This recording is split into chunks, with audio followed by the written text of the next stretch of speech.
إلى الله ذاهبون إلى الله ذاهبون إلى الله يا الله بها يا الله بها يا الله بحسن الخاتمة يا الله بها يا الله بها يا الله بحسن الخاتمة يا الله بها يا الله بها يا الله بحسن الخاتمة غفران ربنا وإليك المصير لا يكلف الله نفسا إلا وسعها ما كسبت وعليها ما اكتسبت ربنا لا تؤاخذنا إن نسينا واخطأنا ربنا ولا تحمل علينا إصرا كما حملت على الذين من قبلنا ربنا ولا تحملنا ولا تغفرنا بما واعف عنا واغفر لنا وارحمنا أنت مولانا فانصرنا على القوم الكافرين فاهدنا رسولنا وحبيبنا وشفينا رسولنا محمد عبد الله وآله وأصحابه وأزواجه وذريته إن الله يعمل الجنة في الجنة وينفعنا بأسر أنوارهم وعظمهم في الدنيا والدنيا والآخرة ويجعلنا من حزبهم ويرزقنا محبتهم ويتوفنا على ملتهم ويحشرنا في زمرتهم في خير ولطف وعافية في سر الفاتحة أعوذ بالله من الشيطان الرجيم بسم الله الرحمن الرحيم الحمد لله رب العالمين الرحمن الرحيم مالك يوم الدين إياك نعبد وإياك نستعين اهدنا الصراط المستقيم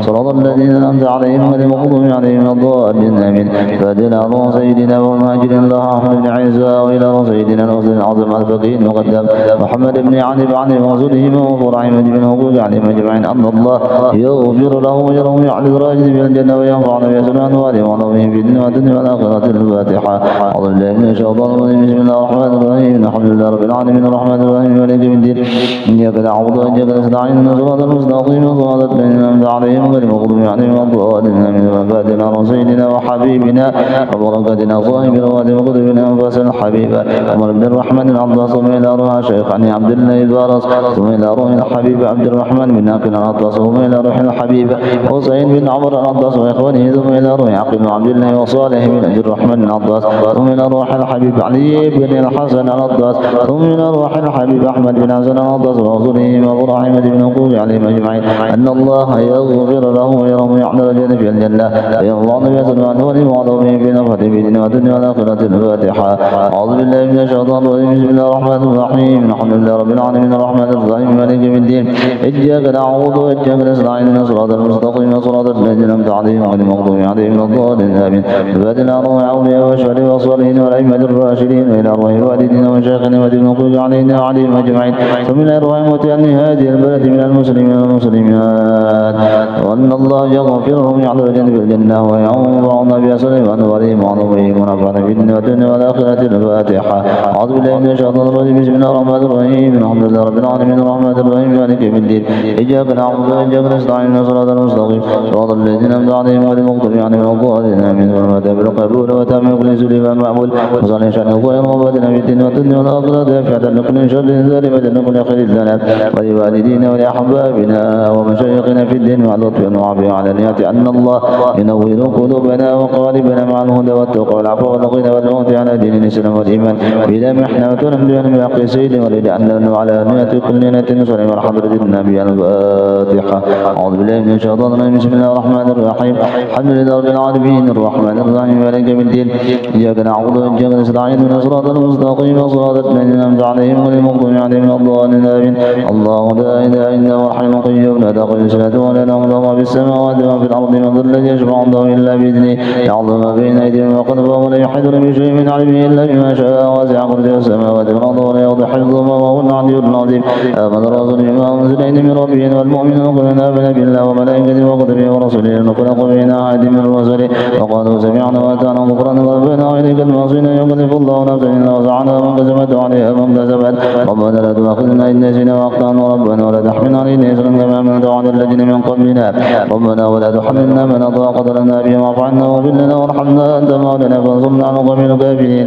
لا إله إلا الله وحده لا شريك له له الملك والحمد يحيي ويميت وهو على كل شيء قدير لا إله إلا الله وحده لا شريك له له الملك والحمد يحيي ويميت وهو على كل شيء قدير لا إله إلا الله وحده لا شريك له له الملك والحمد يحيي ويميت وهو على كل شيء قدير سبحان الله والحمد لله والخير والشر سبحان الله والحمد لله ولا إله إلا الله الله أكبر سبحان الله والحمد لله ولا إله إلا الله الله أكبر سبحان الله والحمد لله ولا إله إلا الله الله أكبر سبحان الله وبحمده سبحان الله العظيم سبحان الله وبحمده سبحان الله العظيم سبحان الله وبحمده سبحان الله العظيم ربنا اغفر لنا وتب علينا إنك أنت التواب الرحيم ربنا اغفر لنا وتب علينا إنك أنت التواب الرحيم ربنا اغفر لنا وتب علينا إنك أنت التواب الرحيم اللهم صل على محمد اللهم صل عليه وسلم اللهم صل على محمد اللهم صل عليه وسلم اللهم صل على محمد اللهم صل عليه وسلم